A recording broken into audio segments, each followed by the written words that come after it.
The Oval Office today wasn't just a diplomatic failure, it was a full-scale incineration of an 80-year alliance in real time. If you care about the future of this country, if you care about the soldiers being sent into a disastrous war, and if you are sick of the absolute clowns running the show in Washington, you need to hit that subscribe button immediately. We are pushing for 7 million subscribers to make sure the truth isn't buried by the corporate media. Like this video to boost it in the algorithm, and comment below, "Not in our name." We need to hear your voices, because frankly, the stable genius has finally lost the plot. The scene was set for what should have been a standard, high-stakes diplomatic briefing.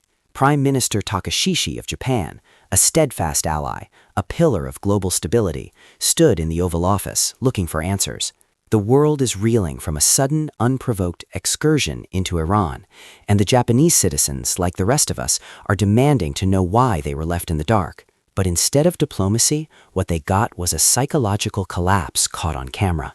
When Takashishi, with visible confusion and genuine concern, asked why the United States didn't bother to inform its closest allies in Europe and Asia before launching an attack that has set the global economy on fire, the response wasn't a policy defense, it was a schoolyard taunt. "Who knows better about surprise than Japan?" Trump barked, leaning over his desk as the air left the room. "Why didn't you tell me about Pearl Harbor?" Let that sink in. We are in the middle of a hot war with Iran, a conflict that is already resulting in the deaths of our troops and the destruction of our economy, and the commander-in-chief is litigating 1941. He's taking a 21st century geopolitical crisis and turning it into a personal grievance about a war that ended 8 decades ago. You can see the Prime Minister's face. It's a mask of utter bewilderment. She isn't just watching a president, she's watching the tippy top of our government crumble into incoherence. This is what happens when you have a man who views foreign policy as a series of excursions and surprises rather than a solemn responsibility. He actually bragged that by keeping our allies in the dark, we knocked out 50% of what was anticipated. But at what cost? He's ripping to shreds the very fabric of NATO and our Asian partnerships because he thinks surprise is a substitute for a strategy. He's telling Japan, a country that relies on the Strait of Hormuz for 90% of its oil, that we don't need anything from them, while simultaneously demanding they step up and pay for his excursion. It is a level of narcissism and incompetence that defies description. This isn't just a bad press conference, it's a global emergency. Let's talk about the word of the day, excursion. That is how Donald Trump described a full-scale military conflict in Iran that is currently crushing our economy and killing our troops. He said, and I quote, "I saw what was happening in Iran and I said I hate to make this excursion, but we're going to have to do it." An excursion? You take an excursion to a vineyard or a museum. You don't take an excursion into a sovereign nation to demolish its infrastructure, while our own soldiers are in the crosshairs. But here is the real kicker, the staggering hypocrisy of the price tag.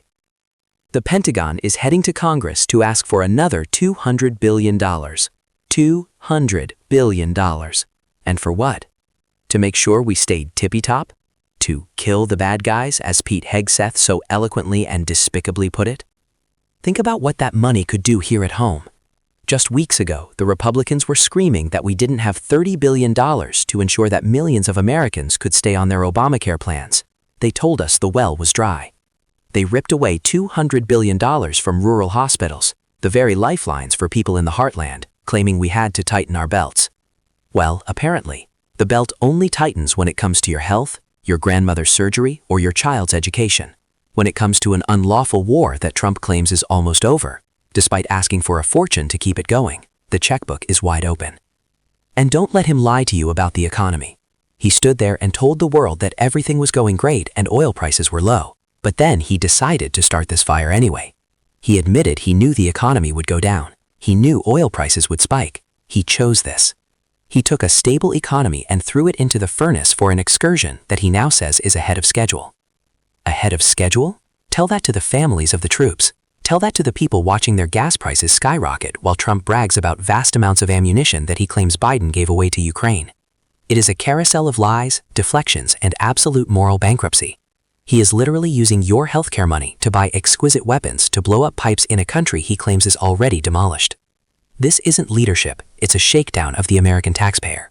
While Donald Trump is standing in the Oval Office telling the world he has demolished Iran, leaving nothing but the pipes, his Treasury Secretary, Scott Bessent, is quietly admitting that they are unsanctioning Russian and Iranian oil.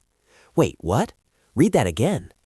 On one hand, the administration is asking for $200 billion to blow things up, and on the other hand, they are rewarding Iran by letting their oil flow back onto the water. Bessent actually had the nerve to say they are using the Iranian barrels against the Iranians to keep gas prices down. It's a shell game. It's a geopolitical Ponzi scheme. They set the fire with their excursion, and now they're trying to put it out by buying gasoline from the person they're fighting. And let's talk about the Netanyahu connection. Trump bragged about coordinating with Netanyahu, then immediately backpedaled, saying, "I told him don't do that," regarding the oil fields. But we all know the truth. They are coordinated when it's convenient and independent when the blowback starts. It's a despicable dance of coordinated chaos that is leaving our allies, like Japan and Europe, totally stranded. Bessent admitted there is a choke point in the Strait of Hormuz, a place where Trump says two people could drop little bombs and hold everything up. While the president treats global energy security like a game of battleship, the Treasury is scrambling to find 130 million barrels of floating storage just to prevent a total economic meltdown before the next election cycle. They are unsanctioning the very enemies they tell us are the greatest threat to the world. It is the height of moral bankruptcy. They are literally funding both sides of a war with your future as the collateral. They want to keep the price down for the next 10 or 14 days while they continue this campaign. They aren't thinking about the next generation, they're thinking about the next 2 weeks. It's a temporary fix for a permanent disaster created by clowns who think they can break the glass on global stability and just sweep up the shards later. Comment below, do you feel safer knowing our government is unsanctioning the people they are currently bombing just to save 2 cents at the pump? This is the definition of a failed state strategy. In the middle of a press conference about a literal war, an excursion that is costing us $200 billion, a reporter asked a serious question about the economy and the Federal Reserve. And what did Donald Trump do? Did he talk about interest rates? Did he talk about the crushing inflation caused by his own energy policies? No. He started attacking Jerome Powell because of a building. Trump actually stood there and claimed that the Fed chairman is under investigation because he's building a Federal Reserve building that costs too much. And then, in a move that is utterly bewildered, he started comparing the Fed's headquarters to a ballroom he just finished. "The building you see over there," Trump bragged, pointing out the window like a man obsessed, "is under budget and ahead of schedule. That's the ballroom. The ballroom is a much bigger building, and it's at a fraction of the cost. We are at war. We have an unprotected oil island in the crosshairs. We have a choke point in the Strait of Hormuz, and the President of the United States is bragging about his ability to buy cheap marble for a ballroom. This is what he does best, apparently. Not diplomacy, not protecting the strait, but acting as a glorified general contractor while the defense industrial base is being demolished. He is literally trying to discredit the head of the Central Bank of the United States because he thinks he's the best builder in the world.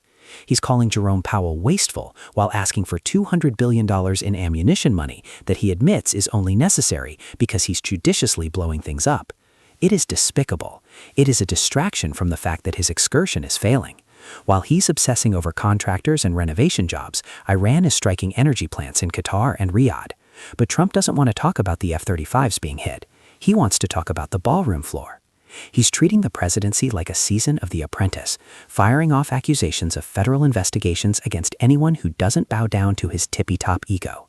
It's a failed state mentality where personal grievances about architecture take precedence over the lives of our soldiers. Throughout this entire excursion, we've heard the administration talk about overwhelming firepower and exquisite weapons.